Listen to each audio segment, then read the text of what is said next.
Hello बच्चों, good afternoon and welcome to my YouTube channel. My YouTube channel name is BM Physics. Today I want to talk about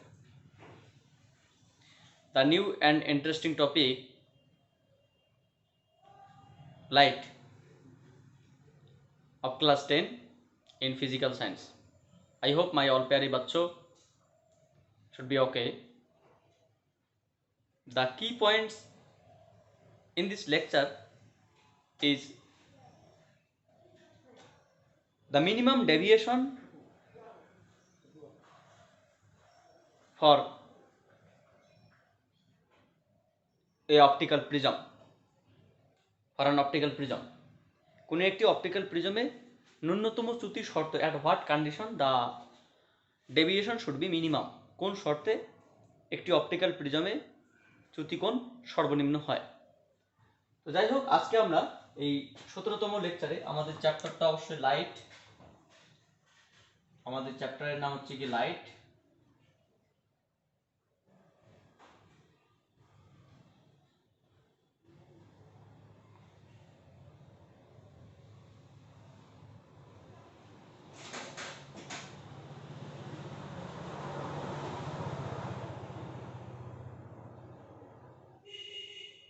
এই light অধ্যায়ে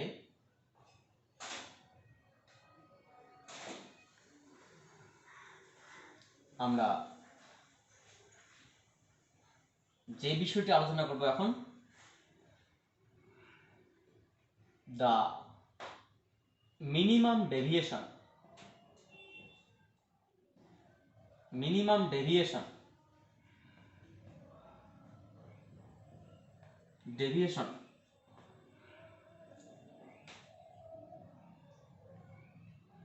for an optical minimum deviation angle for an optical prism. কোনো একটি আলোকীয় প্রিজমের ক্ষেত্রে ন্যূনতম চ্যুতি কোণের মান কত, at what condition the deviation should be minimum, কোন শর্তে একটি অপটিক্যাল প্রিজমে চ্যুতি কোণের মান সর্বনিম্ন হয়। দেখো, তোমাদের ক্লাস 10-এ আমি এর সম্পর্কে গ্রাফ সম্পর্কে জাস্ট একটু ধারণা দেব বা একটু বোঝানোর চেষ্টা করব। পুরোপুরি তোমাদেরটাকে আমি বোঝাতে পারবো না। তোমরা যদি প্রশ্ন করো স্যার কেন এটাকে পুরোপুরি আমাদের বোঝাবেন না, তার কারণ এটা ক্লাস 12-এর পার্ট, বলা যেতে পারে ক্লাস 12-এর পার্ট। এর উপর অনেক প্রমাণ রয়েছে। এই মিনিমাম ডেভিয়েশনকে কাজে লাগিয়ে মিনিমাম ডেভিয়েশন এবং হচ্ছে গিয়ে প্রিজমের প্রতিসরাঙ্কের সঙ্গে সম্পর্ক আছে। সেখান থেকে ম্যাথামেটিক্স পরীক্ষায় আসে, মানে 12-এ পরীক্ষায় আসে, 12-এ এবং পরবর্তী নিট বা এন্ট্রান্স পরীক্ষায়, কম্পিটিটিভ এক্সাম পরীক্ষায় আসে। তো এখানে এই টপিকটা অ্যাকচুয়ালি হায়ার লেভেলের। তো সেখান থেকে আমি ছোট্ট একটা ধারণা দেওয়ার চেষ্টা করব যে মিনিমাম ডেভিয়েশনটা কখন ঘটে, কিভাবে ঘটে এবং কোথায় এটাকে অ্যাপ্লাই করা হয়। ঠিক আছে, তোমাদের যদি নিহাত এটা খুব জানার খুব আগ্রহ থাকে তাহলে তোমরা ক্লাস 2 আমার এই ইউটিউব চ্যানেলেই spherical the refraction of light, আলোক প্রতিসরণ অধ্যায় একটা আছে। তোমার তো আলোক প্রতিসরণের একটা টপিক শিখছি, ওখানে একটা অধ্যায় রয়েছে। দেখবে ওখানে মোটামুটি 40-50টা লেকচার আছে। সেই 40-50টা বা 30-40টি লেকচারের মধ্যে কোনো একটা জায়গা তোমরা খুঁজে বের করবে, আমার এক্স্যাক্টলি মনে নেই। যদি তোমরা সেটা জানতেই চাও, তোমরা আমাকে ইউটিউব চ্যানেলে দেখবে আমার হোয়াটসঅ্যাপ নাম্বার আছে, হোয়াটসঅ্যাপ যে আইকন আছে, সেই আইকনে যদি ক্লিক করে আমার হোয়াটসঅ্যাপে গিয়ে আমাকে এসএমএস করবে, তাহলে আমি তোমাদের ইন্ডিকেট করে দেবো কোন লেকচারটা, বা আমি তোমাদের লেকচারটা পাঠিয়ে দেবো, সেটা দেখতে পাবে। কিন্তু মেনলি কোন লেকচারটা না, কতগুলো লেকচার, সেই লেকচারগুলো তোমরা দেখতে পাবে। তো এটা কথা মাথায় রাখবে, এই মিনিমাম ডেভিয়েশনের উপর যে আলোচনা, সেই আলোচনাটা কিন্তু একটু হায়ার স্টাডি যেটা রয়েছে, আমরা জাস্ট ধারণা দেবো at what condition the deviation angle should be minimum, কোন শর্তে বিচ্যুতি কোণের মান সর্বনিম্ন হয়। আমরা বিচ্যুতি কোণ কোনটা বলছি সেটা আগে জানার চেষ্টা করবো। আমরা কোন জিনিসটাকে বিচ্যুতি কোণ বলছি সেটা আগে জানার চেষ্টা করবো। তো আমরা এখানে একটা প্রিজম নিলাম, এই প্রিজমের ক্ষেত্রে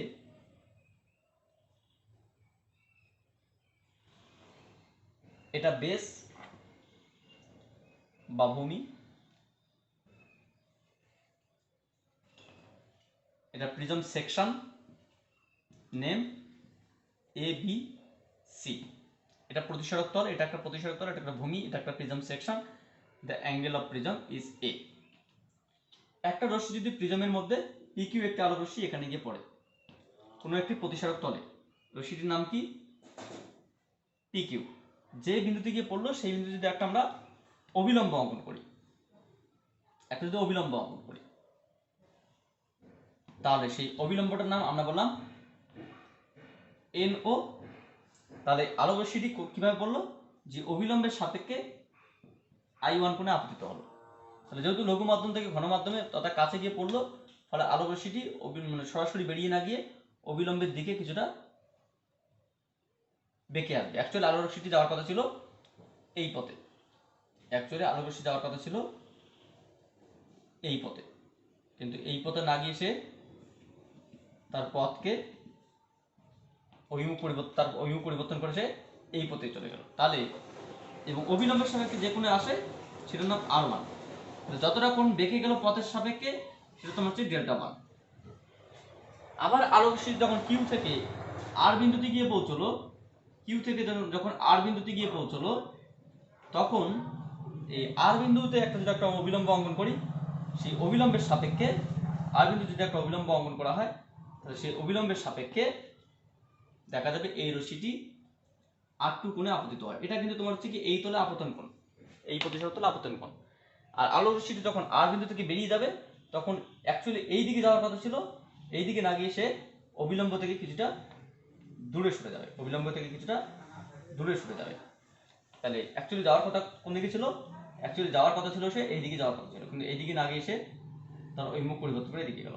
তাহলে অবিলম্ব এটা, তাহলে অবিলম্বের সাপেক্ষে যে কোণে দূরে সরে গেল, যে কোণে গেল সেই কোণ হচ্ছে তোমার প্রতিসরণ কোণ, সেটাকে আমরা I2 বলছি। এটা কিন্তু আপতন কোণ, এটা প্রতিসরণ কোণ। এই তলে আপতন কোণ I1, প্রতিসরণ কোণ R1।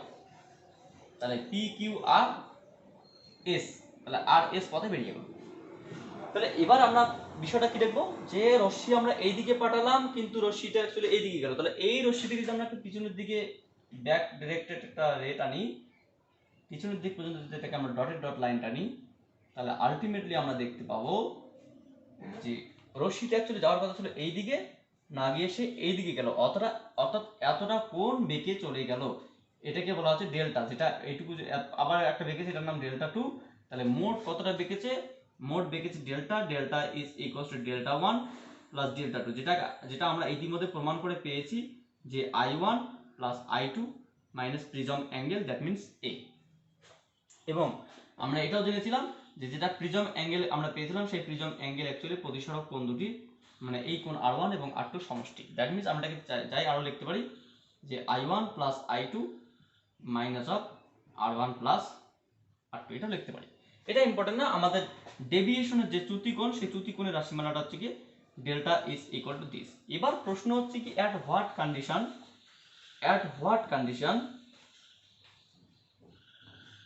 Condition the del should be, the deviation angle should be minimum। এই ডেভিয়েশন অ্যাঙ্গেল কখন সর্বনিম্ন হবে, at what condition the deviation angle should be minimum, এই জিনিসটা আমরা জানবো। ঠিক আছে, তাহলে এই কোণটা আমরা যদি কোণ সর্বনিম্ন বলতে আমরা কি বুঝবো, যে রশ্মি অ্যাকচুয়ালি এইদিকে যাওয়ার কথা, মানে এইদিকে যাওয়ার কথা, কিন্তু প্রিজম যদি এখানে না থাকতো, আলোক রশ্মিটা এইদিকে এসে এইদিকে ধরো তোমার এইদিকে এই পথে বেরিয়ে গেল, টি পথে, P Q R S T U V বন্ধু। তাহলে অ্যাকচুয়ালি পিটি পথে বেরিয়ে যাওয়ার কথা ছিল, কিন্তু পিটি পথে না গিয়ে সেই হলো ভিএস পথে বেরিয়ে গেল, তাই না, ভিএস পথে বেরিয়ে গেল। তাহলে এতটা কোণ বেঁকে গেল, এটা তোমার ডেভিয়েশন।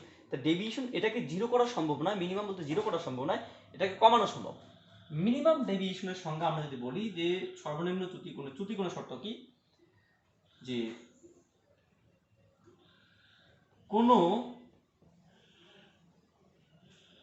একটি প্রিজমে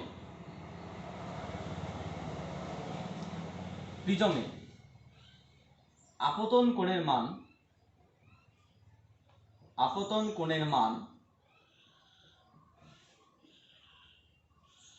মান ধীরে ধীরে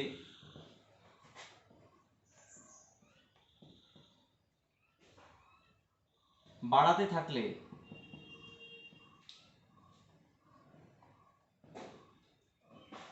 ধীরে ধীরে বাড়াতে থাকলে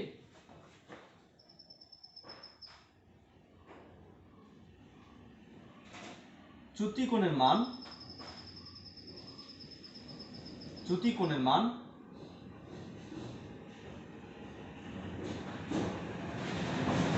বলতে এখানে চ্যুতিকোণ বলতে ডেল্টার মান, এখানে আপতন কোণ কোনটা? আপতন কোণ হচ্ছে তোমার হচ্ছে গিয়ে আপতন কোণ বলতে তোমার হচ্ছে গিয়ে I1, ঠিক আছে? I1 কে যদি আমরা আস্তে আস্তে বাড়াতে থাকি তাহলে চ্যুতিকোণের মান ডেল্টার মান ধীরে ধীরে কোণের মান হ্রাস পায় এবং আপতন কোণের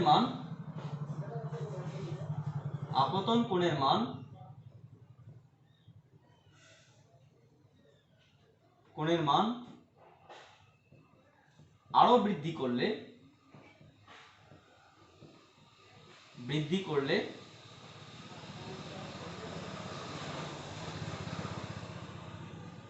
চ্যুতিকোণের মান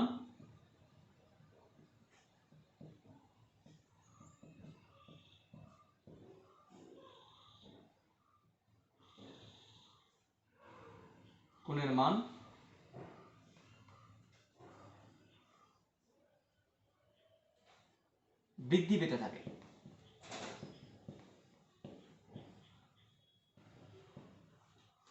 অর্থাৎ আপতন কোণের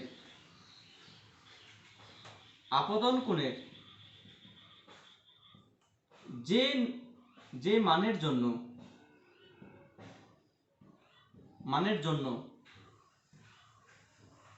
চ্যুতিকোণ সর্বনিম্ন হয়,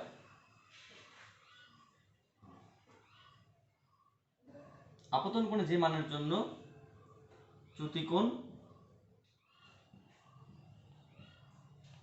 সর্বনিম্ন হয় তাকে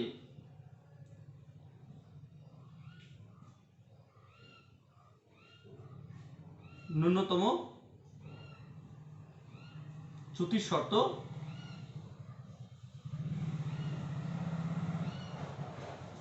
বলে। অর্থাৎ আমরা যদি একটা গ্রাফিক্যাল বিষয়টা দেখি, যে একদিকে এখানে একদিকে ইনসিডেন্ট অ্যাঙ্গেল, একদিকে হচ্ছে তোমার ডেভিয়েশন অ্যাঙ্গেল, যেটা কিন্তু কোণ, এদিকে কি ইনসিডেন্ট অ্যাঙ্গেল, আপতন কোণ, এদিকে কি ডেভিয়েশন অ্যাঙ্গেল।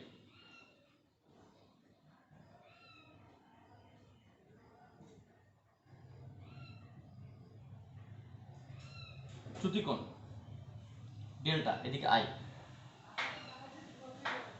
I1, তাহলে আপতন কোণ আমরা যদি কি করে এক সময় আপতন কি আস্তে বৃদ্ধি পাবে, এদিকে বাড়তে থাকবো, কিন্তু চ্যুতিকোণ কি হবে এক সময় প্রথমত কমবে। দেখো কোনো একটি প্রিজমের আপতন কোণ যদি আমরা এখান থেকে হিসাব করে স্টার্ট করি, জিরো থেকে স্টার্ট করি, মানে এরকম একটা রশ্মি এরকম পাঠাতে থাকে, পাঠাই, তাহলে কি হবে আপতন কোণ বৃদ্ধির সঙ্গে সঙ্গে প্রিজমের যে চ্যুতিকোণ, এই যে চ্যুতিকোণটা ক্রমানুসারে কি হয় হ্রাস পায়, প্রথমত হ্রাস পায়, তারপরে আবার বাড়াতে একটা নির্দিষ্ট আপতন কোণ আসে যেখানে মানে এই হ্রাস পেতে পেতে একটা জায়গায় দাঁড়িয়ে পড়ে।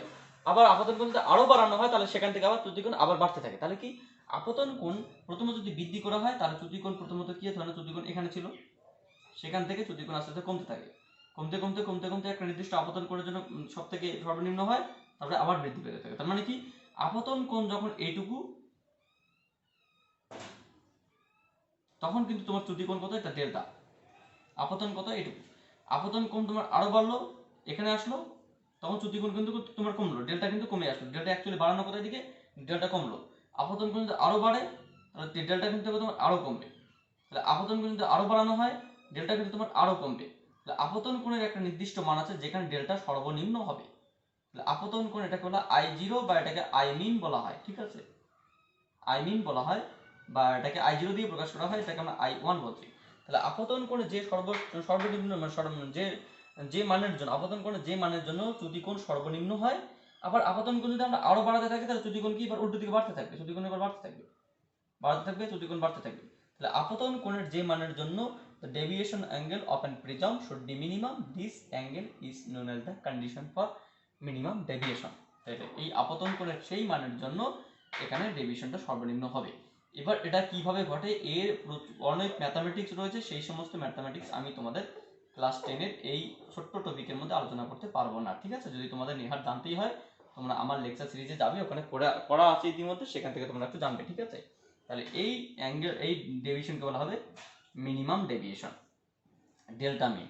এই মিনিমাম ডেভিয়েশনের ক্ষেত্রে আমরা জানবো যে কোনো একটা প্রিজমের ক্ষেত্রে প্রিজমের প্রতিসরাঙ্ক যদি মিউ হয়, সেখানে mu is equals to sine of delta M plus a/2 by sine of a/2। A মানে প্রিজম কোণ, এটা একটা সম্পর্ক আছে, সেই সম্পর্ক তোমাদের ক্লাস 12 এর বিষয়, এটা কিন্তু ক্লাস 11 এ নেই, এটা কিন্তু ক্লাস 11 না, ক্লাস 10 এ নেই, এটা কিন্তু ক্লাস 12 এর বিষয়। এখান থেকে আছে আরো অনেক বড় বড় প্রমাণ আছে, সেই সমস্ত প্রমাণগুলো তোমাদের সিলেবাসে নেই মানে খুব ভালো হয়েছে না, এই জিনিসটা না থাকলে ভালো হতো, যেহেতু তোমাদের বই মানে সিলেবাসের মধ্যে এইটুকু রয়েছে, তাই তোমার মিনিমাম বিষয়টা জানতে হবে। একটা কথা মাথায় রাখবে যে মিনিমাম ডেভিয়েশন তখন ঘটবে যখন মিনিমাম ডেভিয়েশন ঘটবে তখন I1 এবং I2 সমান হবে। মিনিমাম ডেভিয়েশন যখন ঘটবে তখন এই I2 কোণের মান এবং I1 মান সমান হবে।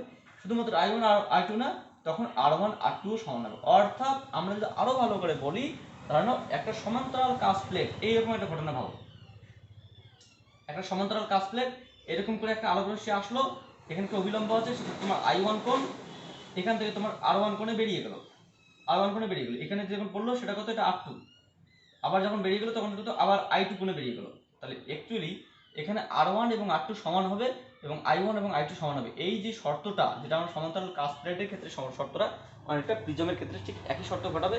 এখানে R1 R2 সমান, এখানে I1 I2 সমান। এই মিনিমাম ডেভিয়েশনের ক্ষেত্রে প্রিজমের ক্ষেত্রেও ঠিক একই রকম ঘটনা ঘটে।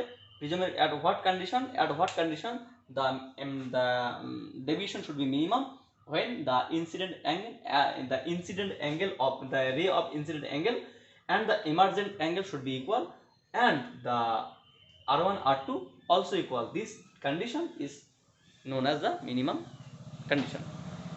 যাই হোক, তোমরা এটা দেখো, আমরা পরবর্তী 18তম লেকচারে আমরা লেন্স নিয়ে স্টার্ট করব। লেন্সের কি বিষয় রয়েছে, লেন্স কি, লেন্সের প্রকারভেদ কি, লেন্সের ক্লাসিফিকেশন, দ্যাট মিনস প্রকারভেদ কি, লেন্সের হচ্ছে কি কনভেক্স লেন্সের কার্যকারিতা, কনকেভ লেন্সের কার্যকারিতা, তারপরে লেন্সের মধ্যে আলোকরশ্মির কীরকম মানে হচ্ছে গিয়ে প্রতিসরণ ঘটে, প্রতিবিম্ব কীভাবে সৃষ্টি হয়, এই সমস্ত বিষয় নিয়ে আমরা বিস্তারিত আলোচনা করব। So thank you for watching my video and wait for my next class.